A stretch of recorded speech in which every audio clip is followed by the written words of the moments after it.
Abdominoplasty অনেকে tummy টাক হিসাবেও জেনে থাকতে পারেন এটাকে। তো জিনিসটা কি? কোনো স্থূল ব্যক্তি যারা মোটা হয়ে গেছেন, পেটে চর্বি জমে গেছে, পেটটা ঝুলে পড়েছে, তারা যখন এই পেটের চামড়া এবং ফ্যাট কমানোর জন্য আসেন, তখন আমরা একটা অপারেশন করি, সেটাকে আমরা অ্যাবডোমিনোপ্লাস্টি বলি। অ্যাবডোমিনোপ্লাস্টি মানে এক্সেস স্কিন এবং ফ্যাটটাকে রিমুভ করার পরে পেটের চামড়া টান করার আমরা চেষ্টা করি। অনেকগুলো পদ্ধতি আছে, অনেকগুলো পদ্ধতির মধ্যে ট্রেডিশনাল অ্যাবডোমিনোপ্লাস্টি আছে। অনেক ক্ষেত্রে আমরা চর্বিটা লাইপোসাকশন করে কিছুটা কমায় তারপরে এক্সেস স্কিন ফ্যাট আমরা সেটা রিমুভ করে থাকি। অনেক সময় মিনি অ্যাবডোমিনোপ্লাস্টি করি। অনেক ধরনের পদ্ধতি আছে।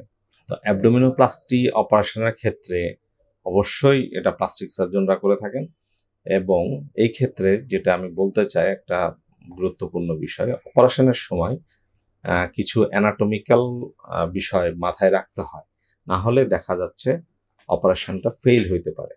যেমন আমরা এইরকম ক্ষেত্রে যে পেট বা অ্যাবডোমেনকে আমরা 3 ভাগে ভাগ করি। একটা জোন 1, জোন 2, জোন 3।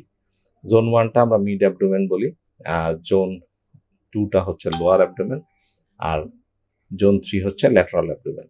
আমরা যখন এক্সেস স্কিন এবং ফ্যাটটা যখন আমরা রিমুভ করি, তখন সেই ক্ষেত্রে আমাদের যে স্কিন ফ্ল্যাপ যেটা থাকবে রিমেনিং, সেটা ব্লাড সাপ্লাইটা আসে হচ্ছে জোন 3 থেকে।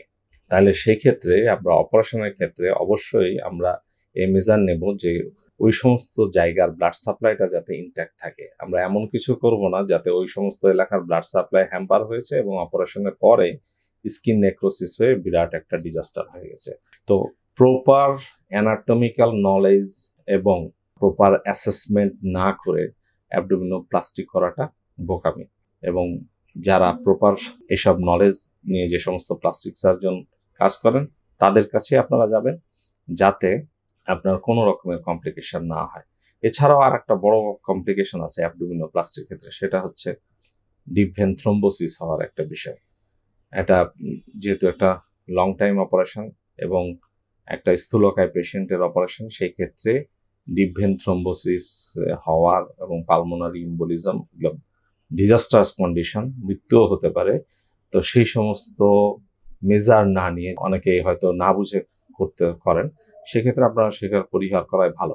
আপনারা অবশ্যই, বাংলাদেশে খুব ভালো চিকিৎসা আছে এবং আমরা খুব সফলতার সাথেই অ্যাবডোমিনোপ্লাস্টিগুলো করে থাকি। যাদের প্রপার নলেজ আছে regarding anatomy, regarding disease, regarding operative procedure and regarding complication management, আপনারা তাদের কাছেই যাবেন এবং আপনার কাঙ্ক্ষিত লক্ষ্যে পৌঁছাবেন। ধন্যবাদ।